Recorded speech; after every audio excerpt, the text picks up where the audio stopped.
What's going on, everybody? How's everybody doing today? It is Thursday morning. Or I guess afternoon now. I wanted to hop on here and discuss intermittent fasting and whether or not you should intermittent fast. And so this is something that has become, I would say, super popular in the fitness and nutrition space. It kind of ebbs and flows in waves. It's not something new. It's something that has been very popular before at times. Specifically, I would probably say what maybe 5, 6 years ago, and now it's kind of come back with it's very popular right now, right? And there's a few misunderstandings I want to address around it, and I want to discuss like who it's right for, who it's not right for, and all of those things. So personally, I have done intermittent fasting for close to 6 years, right? Most of the time, unless I'm really lean and I need to eat more throughout the day, it makes it tough to do it in a window, right? So, what is intermittent fasting, right? Well, intermittent fasting essentially really just follows a longer fast than you normally would. We all fast, right? We all fast when we sleep. So, a lot of us fast for, 10 to 12 hours typically, right? um, Intermittent fasting really just stretches that window. So like I would say the most popular version of intermittent fasting is an 18-6, right? 18 hours fasting, or excuse me, 16 hours fasting, 16-8, 16 hours fasting, 8 hour eating window, right? So you would eat all of your food within that 8 hour eating period, right? What's really popular nowadays is like an 18-6. People stretch it a little further. I that a little bit. I think a little bit of a longer eating window, like 8 hours, is going to be for digestion overall. But so when we look at intermittent fasting and why it is effective, right? Really the number one, there are a lot of benefits that we can get into, like we can get into like increased insulin sensitivity.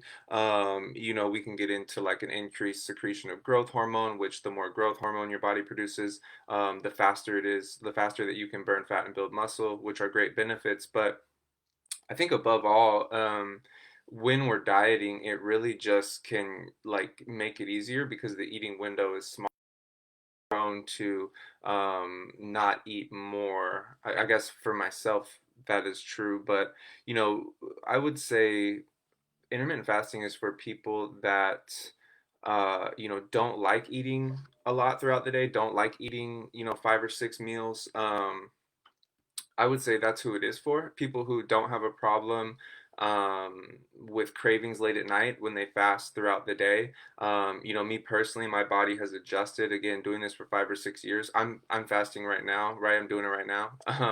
I won't eat my first meal till probably 2 or 3 p.m. and that's actually pretty common. I do that every single day, and I think a lot of people could get a benefit from giving it a shot. But I would say the people who it's not for would be anyone with like a medical condition where like, blood sugar can tend to drop really rapidly and become a problem, or, a lot of people, when they don't eat breakfast or they don't start their day with something, they get really bad cravings late at night, right? So I would say those are the people that it's not for.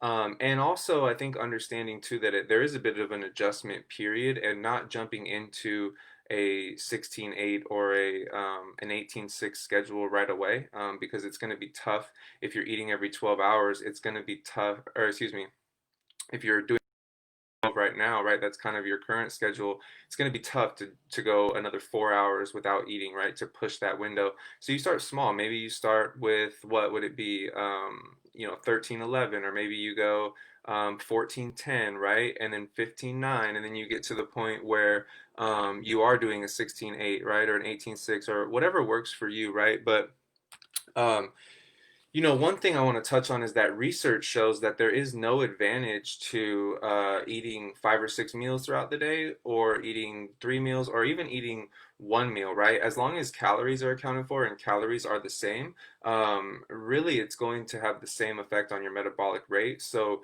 eating more throughout the day really isn't going to have any impact on burning fat easier or burning more fat, right? So with these things, you really just kind of have to find what works best for you. For me, I would rather eat 3 meals and a couple snacks throughout the day than eat 6 meals, right? So again, it really just depends on what works best for you. And I definitely recommend experimenting and see like, what is best for you, right? Because there are a lot of myths within the nutrition space and a lot of bullshit that is finally getting debunked, but I think there's still a lot of it out there, right? So as far as intermittent fasting goes, I would say there are a ton of benefits to it, not only for someone looking to burn fat, but even someone looking to build muscle as well. So, like say, guys, I've done it for 6 years. I'm a big fan of it, but it's not for everybody. And it's not a diet, guys. It's just a protocol. It's just something that can make your life easier when dieting, or just make your life easier overall. So definitely recommend giving it a shot. And if you've got any more questions around it, or you're kind of curious about how this would play out for you, shoot me a message and we can discuss it. It's something I'm pretty well versed in. So, anyways, hope everyone has a great Thursday, and I'll see you tomorrow.